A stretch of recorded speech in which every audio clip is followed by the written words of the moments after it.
ជំរាបសួរលោកគ្រូថ្ងៃនេះខ្ញុំមក demo អំពីfinal project របស់ខ្ញុំ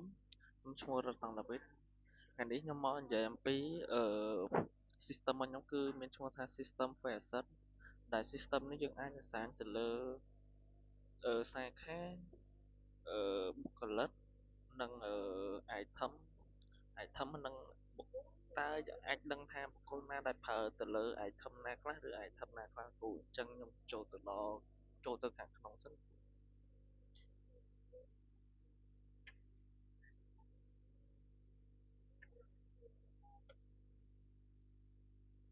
បាទលោកគ្រូនេះ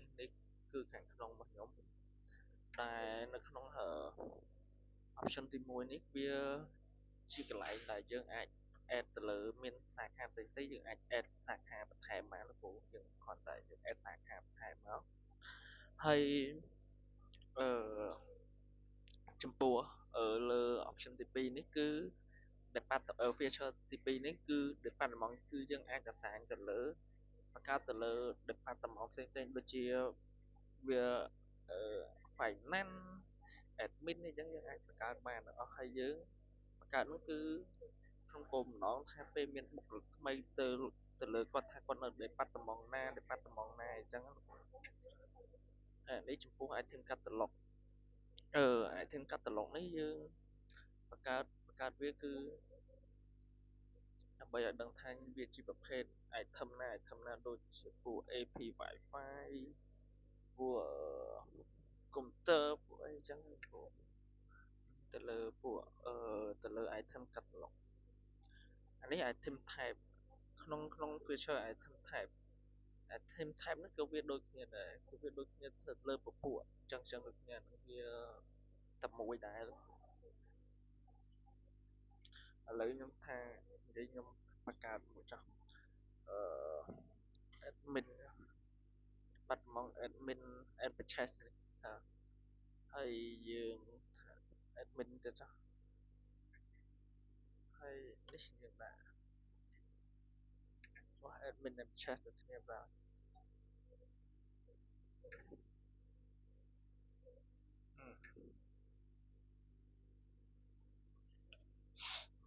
នេះយើងដាក់AD AD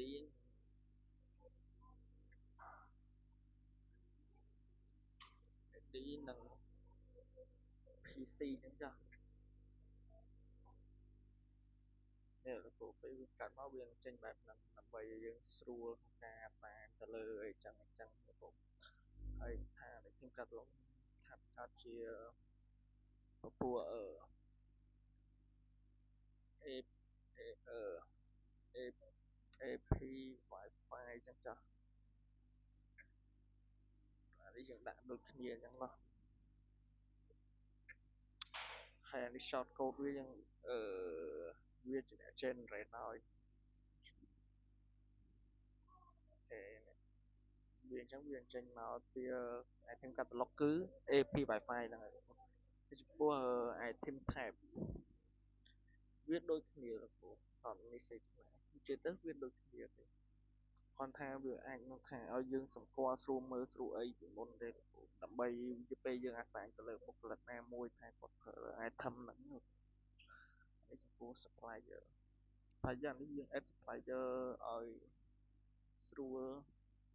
ថាយើងស្រួលទិញទៅក្រោយអីចឹងថា supplier យើងលក់អីទេលោកគ្រូនឹងក្នុងចំណុចមួយអានេះជាអឺខ្ញុំសម្រាប់ឲ្យសាអញថាតើ item ណាខ្លះនៅក្នុងឃ្លាំងដែលវាសេសសល់អីចឹងក៏ថា item ណាដែលសេសសល់អាចយកឲ្យ user នៅក្នុងក្រុមហ៊ុនខ្ញុំបានប្រើបានឲ្យពេលវាមានបញ្ហាខូចខាតអីក្នុងលក្ខខណ្ឌណាមួយចឹងទៅហើយសម្រាប់កន្លែងនេះវិញគឺជាកន្លែងតែ add position ថាយើងបញ្ចូលថាបុគ្គលិកធ្វើការគាត់ role លេខខ្លះអីខ្លះដូច admin ដូចខាង purchase admin manager អីចឹងឡាក់ចឹងទៅហើយនេះខ្ញុំបានបង្កើត test មួយគឺ IT support staff ហ្នឹងជា role របស់ខ្ញុំផ្ទាល់ចឹងខ្ញុំបានបង្កើតកន្លែងនេះគឺជាកន្លែងដែលយើង add ឈ្មោះបុគ្គលិកឬក៏និយាយទាំងការទាំងអីគឺយើងអាស្រ័យបុគ្គលិកយកចូលក្នុង system របស់យើងឥឡូវខ្ញុំតាក់លេខស្គាល់ខ្ញុំផ្ទាល់436សង្កាត់វិទ្យ head office បាត់ដំបង IT system IT support staff ហើយដាក់លេខទូរស័ព្ទខ្ញុំចឹងមកហើយថ្ងៃខែតបនេះថ្ងៃខែដែលយើងចូលអីណា sorry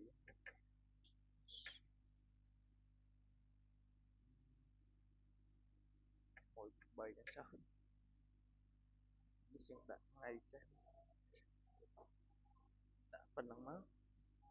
យើង sale នេះអានេះយើងបានអាសាញបុគ្គលិកនឹងមួយបានអាសាញទៅលើបុគ្គលិកនឹងមួយហើយចំពោះនៅ option នេះគឺitem master គឺយើងត្រូវបង្កើត item ថាដូចខ្ញុំអញ្ចឹងខ្ញុំប្រើទៅលើ laptop របស់ក្រុមហ៊ុនមួយអញ្ចឹងខ្ញុំត្រូវតែឈ្មោះ laptop មក laptop ហ្នឹងទាំង spec ទាំងអីទាំងតម្លៃទាំងអស់អាសាញទៅលើឈ្មោះតែខ្ញុំមិនទាន់ដាក់ចំពោះមើលដាក់ថាកតាបចឹងចុះ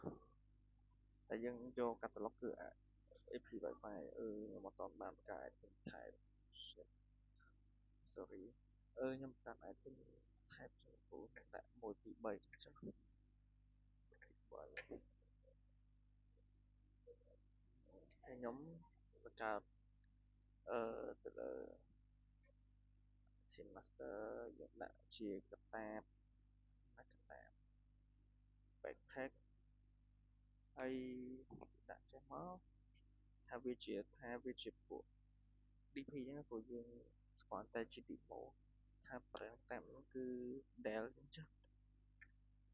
ហើយ unit វាប្រហែល unit ពួកវាតាមវា1 unit តម្លៃវាថា$35ចឹងចុះអានេះលេខ invoice អានេះ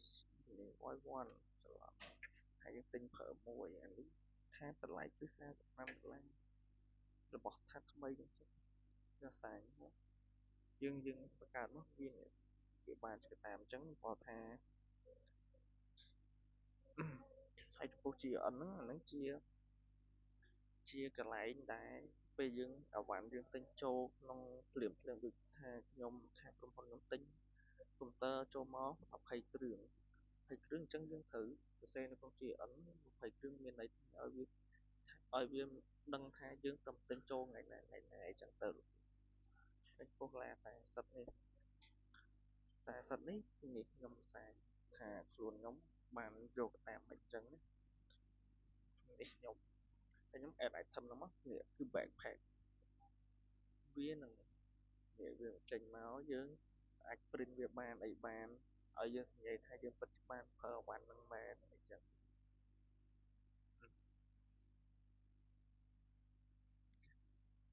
ស្លោ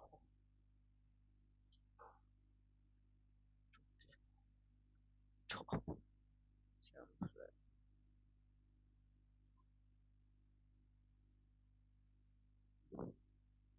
នេះហើយ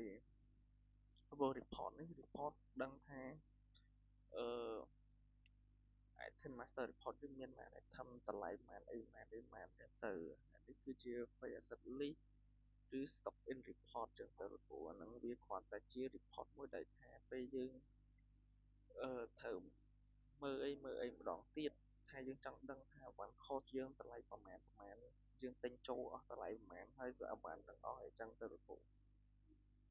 ហើយអានេះសម្រាប់ user management នេះអានេះវាជាកន្លែងមើលបង្កើត user create user ឯព្រោះ system នេះខ្ញុំបង្កើតមកគឺចង់ឲ្យថា level អ្នកថា level ធំនៅក្នុងក្រុមហ៊ុននោះbạnអាចមើលឃើញឬក៏ខាងគាត់អ្នកកាន់ asset តែម្ដងហើយកន្លែង attendant device នេះអានេះពោះដោយសារក្រុមហ៊ុននោះមាន face scan អញ្ចឹងយើងអាចមើលថាពេលវាដាច់ពេលវាស្ដាច់ពេលអីអញ្ចឹងវា alert មកចូលក្នុង system ខ្ញុំមកគ្រូអញ្ចឹងចំពោះ demo ខ្ញុំថ្ងៃនេះមានតែប៉ុណ្្នឹងលោកគ្រូសូមអរគុណលោកគ្រូ